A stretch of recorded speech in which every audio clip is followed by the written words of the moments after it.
설 연휴를 맞이해서요. 설 이후에 벌어질 이 정치권의 어떤 움직임, 그리고 총선과 대선까지의 어떤 동향, 이런 부분들을 이야기를 좀 해보겠습니다.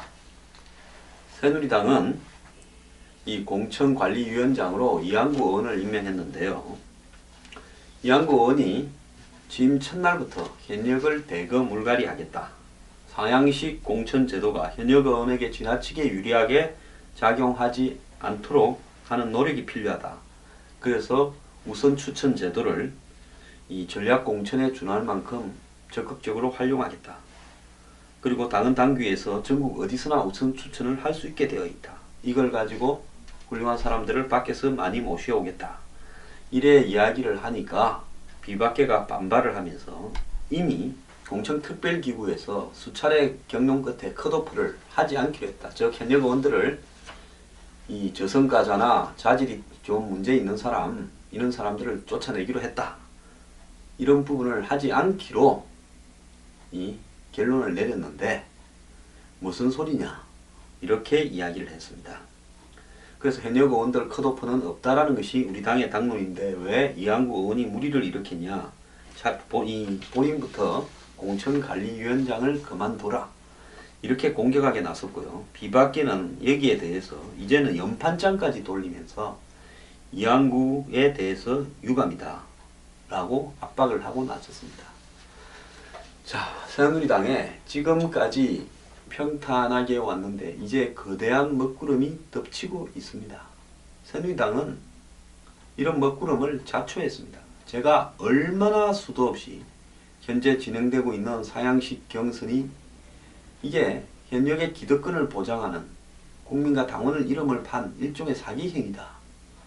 결국 이것은 물갈이를 하지 않겠다는 거고 19대 국회의원들을 심판해달라는 대통령의 의지에 정면으로 반하는 일이지 않느냐라고 이야기를 했습니다. 근데 지금까지요, 뭐하고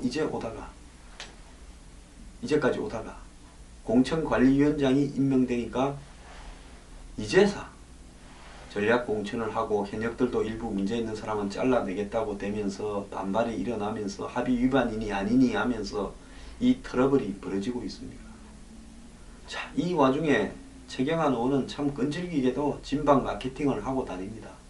저는 진박 마케팅 자체를 나무라는 게 아니라요, 진박 마케팅을 하려면 좀 더 정교하게 대통령을 위해서 진정으로 도움이 되는 방향으로 진박 마케팅을 해서 국민들이 그 말을 들으면 설 연휴에 최경환 의원들이 저렇게 고생하고 다니는데 정말 일리가 있더라, 이쯤 돼야 되는 거지. 한마디로 시골 경로당에 노인들 모아놓고 하는 이야기 정도를 하면 안 된다라는 이야기를 하고 싶은 겁니다. 자, 우리나라가 이대로는 경제가 살 수 없고 침몰한다. 경제뿐만 아니라 각종 사회 시스템도 엉망이고 기득권의 행포에 눌려서 개혁다운 개혁을 할 수 없다. 대통령이 추진하고 있는 4대 개혁, 금융, 교육, 노동, 이런 부분들이 어느 것 하나 제대로 되고 있지 않다. 그런데 이 19대 국회의원들, 여야 국회의원들이 이런 기득권에 기대어서 개혁을 막고 있다. 그러니까 대통령이 개혁을 완수하도록 개혁 의지가 정말로 충만한 사람들이 이런 사람들이다. 적어도 이때 내놓을 사람은요, 국민들이 봤을 때 대통령이 하고자 하는 개혁에 공감할 수 있는 그럴 만한 사람이다라고 할 수 있는 사람을 내야 됩니다. 지금까지 대통령 옆에 있었다고 해서 그 사람이 개혁적이다라고 이야기할 수 있는 부분은 없죠. 다만 대통령 옆에 따신 데 있었고 지금도 더 따신 데 있으려고 한다. 그것만 증명된 겁니다. 그렇기 때문에 그런 사람을 내어놓고 제대로 논리적으로 설득을 해서 또 한 번 밀어주라. 이런 사람을 당선시켜야 대통령이 개혁을 완수하지 않겠냐.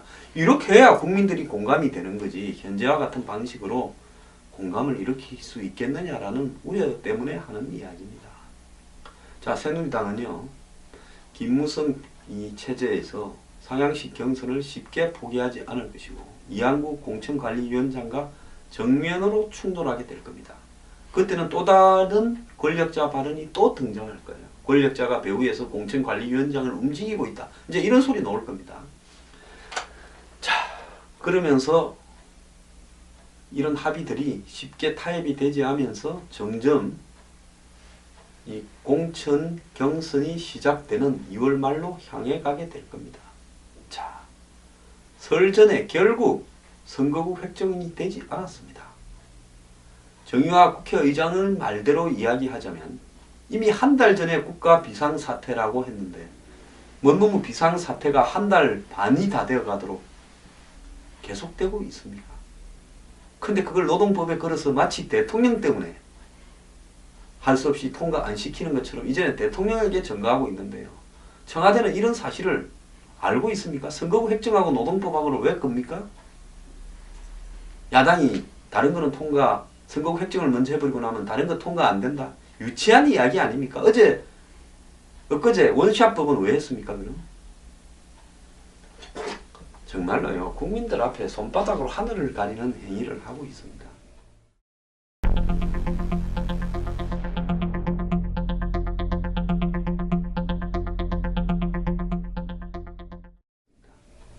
새누리당의 선거 공약은 어디로 갔습니까? 야당이 분열되면 무조건 선거 이깁니까?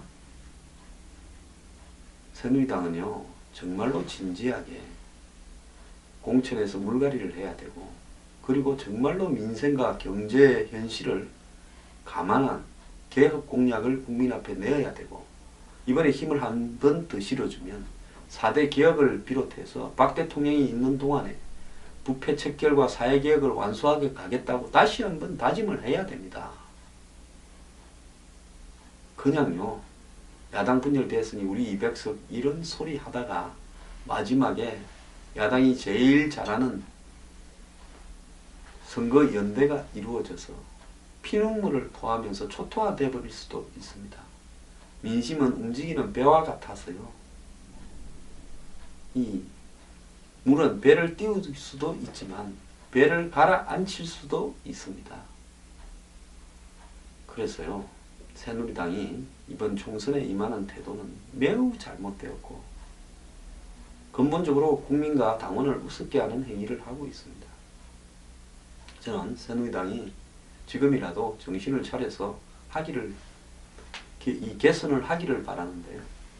그러지 못한 채 유령 당원, 당원 명부 유출, 당원의 갑작스러운 대폭 증가, 당비 대납, 여론조사 조작, 착심 전화, 온갖 문제가 이제 경선에 다가가면 등장해서 터져 나올 겁니다.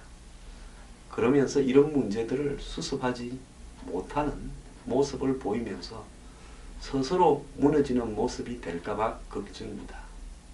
저는 장외자인데요. 새누리당이 어떻게 되든 제가 걱정할 일은 아니지만은 새누리당이 무너짐으로써 이 보수 정권의 한마디로 마무리도 제대로 되지 않고 끝나버릴까봐 걱정인 사람입니다.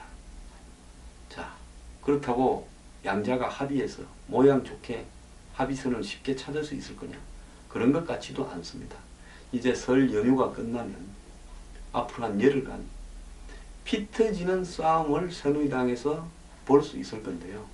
국민 여러분들은 심심찮게 야당에 넘어간 이 언론의 이 보도 주역 역할을 새누리당에서 발견할 수 있게 될 겁니다. 새누리당의 이 설 연휴 이후에 내분 수습 그리고 이 공천 경선이 제대로 갈 것인가 한번 지켜볼 필요가 있습니다. 다만요, 정말 총선 이후에 새누리당이 친박 친이 비박할 것 없이 이원 집정부제 개헌을 전제로 해서 지금까지 적당히 넘어가자. 그리고 서로 적당히 우리 쪽이 조금만 마지막에 더 심으면 그게 될 거다. 이런 꼼수로 지금까지 끌고 왔다가 마지막에 몇 사람 더 심으려고 벌어지는 그런 논란이라면 지금 공천관리위원장이 이야기하는 부분이요. 그건 정말로 국민의 철퇴를 맞게 될 겁니다. 남북이 분단되어 있고요. 종북 세력이 아직도 설치고 있는 대한민국 땅에서 이원 집정부제 개헌 그리고 국민의 선택인 대통령 투표권을 사실상 휴지 조각으로 만들어버리는 그리고 국회에서 총리와 장관을 뽑아서 돌아가면서 여야 구분도 없이 상류 기득권층의 부패 커넥션을 완성시키겠다는 쪽으로 가게 된다면 아마 국민투표에서 거대한 심판을 받게 되면서 기성정치권이 올라가는 모습을 목격하게 될 겁니다. 새누리당 개헌론자들 정신 차리기를 저는 경고하고요. 만약에 개헌을 시도한다면 저부터 앞장서서 맡겠습니다. 이 필요에 따라서요. 개헌을 하고 개헌을 안 하고 이런 부분이 정치인들한테 버릇이 들어버리면 나라는 아르헨티나꼴로 가게 됩니다. 자, 새누리당 이대로는 저는 내년 대선에 별 희망이 없다고 보고 있습니다. 야당이 지리멸렬해도요. 제 말이 틀린지 안 틀린지 한번 보십시오. 국민들 대다수의 정치의식은 보수고 진보고 하더라도 경제적인 현상에 의해서 좌우 영향을 받게 됩니다. 자, 경제가 이렇게 되어 가는데요. 물론 정부 탓은 아닙니다. 새누리당이 대선에서 쉽게 이길 수 있을 것 같습니까? 힘을 모으고 단합을 해도 이기기가 쉽지 않을 수 있습니다. 내년쯤에는 경제가 지금보다도 훨씬 나빠질 겁니다. 그런 상황에서 지금 새누리당의 지지도와 야권의 분열을 또 지리멸렬한 야권이라고 비난하겠지만 최근에 더민주가 하는 행태를 보면요. 매우 조직적이고 한마디로 기획적인 배후가 있을 만큼 뛰어난 행동을 하고 있습니다. 과연 마지막에 새누리당이 이런 부분들을 당해낼 수 있을까요? 저는 매우 회의적으로 보고 있습니다.